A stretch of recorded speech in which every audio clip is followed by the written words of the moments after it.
Merci, monsieur le maire, madame la députée, madame la vice-présidente de la région, monsieur le conseiller départemental, monsieur le vice-président, monsieur le président de la communauté de communes, mesdames et messieurs les maires, mesdames et messieurs les élus du conseil municipal de la Renuée, mesdames et messieurs, chers amis. Voilà. Alors, je crois que j'ai oublié personne.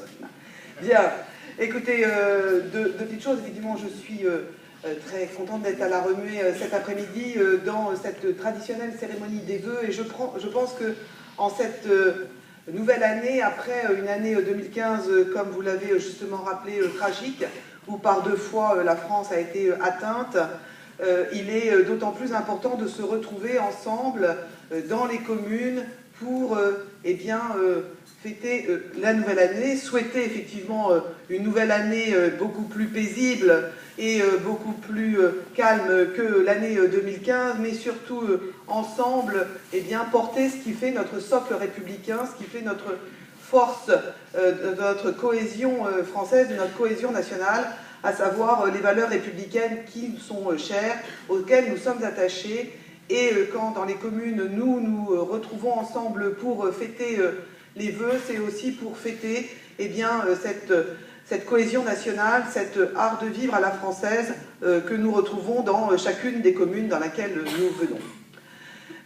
Et donc je voudrais aussi rendre hommage, bien évidemment, comme vous l'avez fait, monsieur le maire, à la fois aux victimes, à leurs familles, mais surtout aux forces de l'ordre et de sécurité qui nous ont protégés et qui continuent à nous protéger aujourd'hui dans cet état d'urgence qui est une des solutions pour permettre aujourd'hui de garantir la sécurité, tout du moins de tenter de garantir la sécurité sur notre territoire. Et nous aurons des débats nombreux au Parlement à venir pour effectivement prolonger l'état d'urgence, d'actualité, renforcer les moyens dévolus aux forces de l'ordre pour aujourd'hui faire face à ce terrorisme, cette nouvelle forme d'attaque de nos valeurs que nous sommes amenés malheureusement à rencontrer. Vous dire aussi que effectivement 2016, c'est la mise en place d'une nouvelle organisation territoriale, c'est la nouvelle région Normandie, et je suis heureuse de voir vos amis élus à la tête de la région, chère Clotilde, après le conseil départemental, cher Denis. Et c'est vrai que dans cette nouvelle organisation impose aussi aujourd'hui à la fois de garantir la proximité. Et je sais que nous sommes tous attachés à cette proximité. Les citoyens que nous rencontrons, je suis élue d'une grande ville, Le Havre, mais amenés régulièrement, en étant en charge des affaires sociales, à aller à la rencontre des concitoyens havrais, ce qu'ils demandent tous, c'est le contact, c'est qu'on soit à leur côté, et quelle que soit la taille de nos collectivités, que nous soyons à même de répondre à leurs attentes quotidiennes, qui sont avant tout des attentes relatives à l'emploi, c'est la première demande, au logement, à l'accès aux soins, qui sont les priorités. Et donc, il est clair que pour répondre à ces attentes, nous avons besoin de proximité. Mais je suis convaincue aujourd'hui que la proximité n'est pas du tout contraire, n'est pas antinomique d'une organisation territoriale qui repose sur des grands pôles. Aujourd'hui, au sein de cette nouvelle région normande, il est important que Le Havre et l'agglomération havraise autour de l'axe Seine, autour de la zone industrielle et portuaire, autour du bassin de vie, se regroupent pour se doter des moyens de porter notre ambition, de porter notre développement économique créateur d'emplois pour répondre aux besoins de nos concitoyens. Et qu'aujourd'hui, il est important que nous puissions travailler ensemble dans l'intérêt des habitants, dans l'intérêt de nos concitoyens, et que ces projets ne sont pas loin et ne sont pas antinomiques de ceux de la proximité. Alors je me réjouis que le pôle métropolitain soit sur de bonnes voies. C'est un premier échelon de coopération renforcée au-delà de l'estuaire de la Seine. Maintenant, je pense qu'effectivement, après discussion, après rencontre, après échange, qu'il sera à un moment donné essentiel de construire des liens rapprochés, de construire une intercommunalité plus étendue pour les habitants de l'agglomération havraise et pour les habitants de nos territoires, et c'est là où se trouve l'essentiel. Donc, évidemment, cher Didier, j'ai aussi voté à la fois en tant qu'élu havraise, en tant que membre de la CODA, bien évidemment, contre ce projet tel qu'il nous est, de schéma intercommunal tel qu'il nous est proposé aujourd'hui.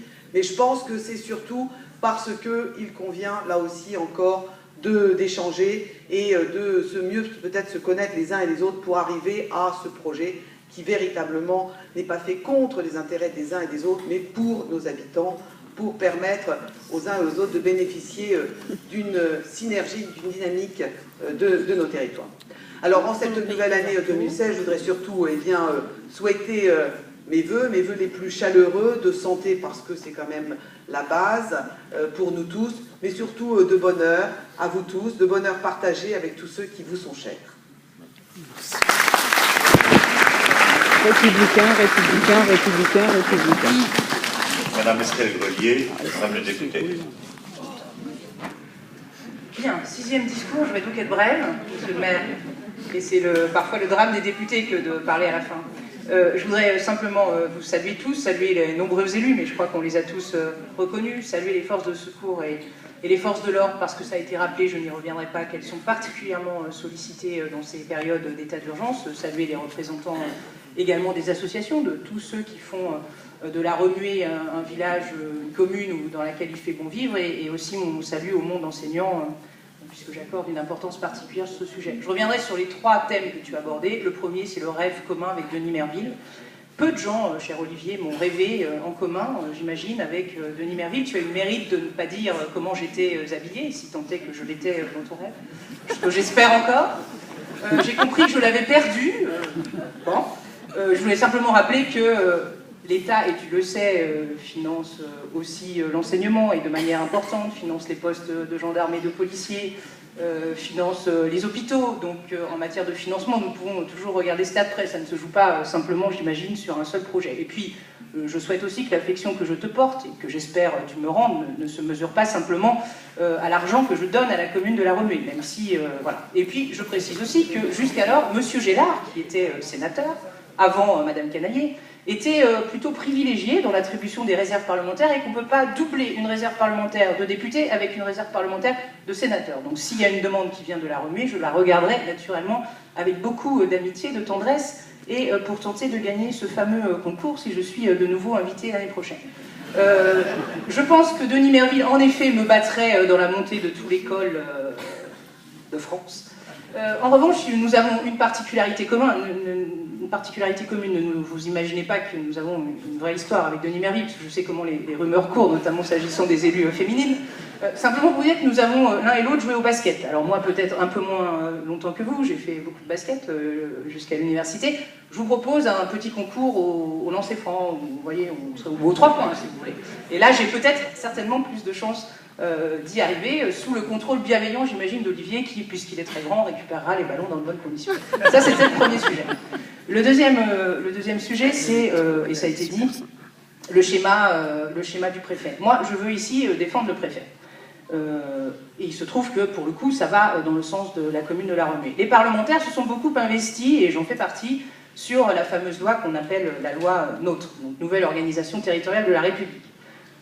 Les parlementaires les députés d'ailleurs, voulaient plutôt un seuil à 20 000 habitants. Les sénateurs voulaient un seuil à 5 000 habitants. En bons normands que nous ne sommes pas toujours, nous avons opté pour un seuil de 15 000 habitants.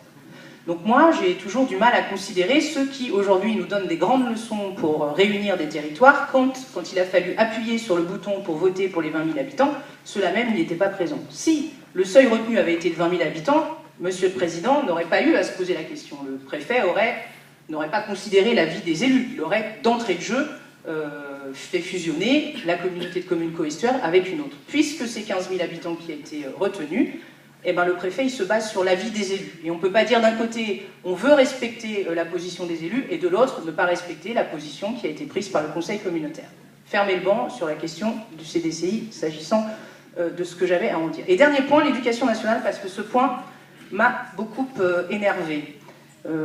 Et d'ailleurs, Jacques Delry m'a appelé un dimanche matin très tôt, alors qu'il sait que le dimanche matin très tôt, c'est pas là que sa députée est forcément la plus éveillée, en me disant que ce qui avait été dit par l'inspecteur de l'éducation nationale s'agissant du regroupement des CM1, CM2 avec la 6e sur Saint-Romain était inacceptable de manière unanime, je crois, de la part de tous les maires de l'ex-canton de Saint-Romain.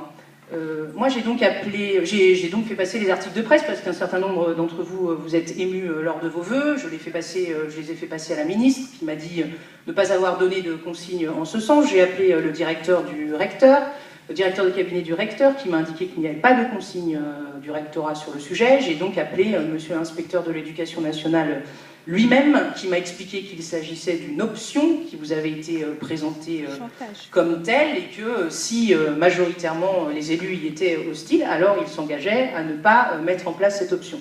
J'ai cru comprendre que l'option avait été suffisamment fermement présentée pour qu'il y ait un doute raisonnable dans la tête des élus, et je veux dire que j'ai tenu à lever ce doute et que j'ai une réunion sur ce point avec la directrice des services de l'éducation nationale, les services académiques de l'éducation nationale, le 4 février prochain, et puisque je viens de vous expliquer que sur le schéma de coopération intercommunale, il fallait respecter le souhait des élus, je ferai en sorte, dans les fonctions qui sont les miennes, et même si je ne mets pas d'argent, que ce projet de regroupement des CM1, CM2, des 6e, qui semble inique aux élus que vous êtes, ne soit pas transcrit dans la réalité. C'est l'engagement que je prends devant vous. Voilà, brièvement, sur les 3 points que je voulais évoquer, en te disant, cher Olivier, ton conseil municipal que je salue parce que je sais son engagement au quotidien et tous les travaux que vous portez dans une bonne gestion, et j'ai bien compris ce point.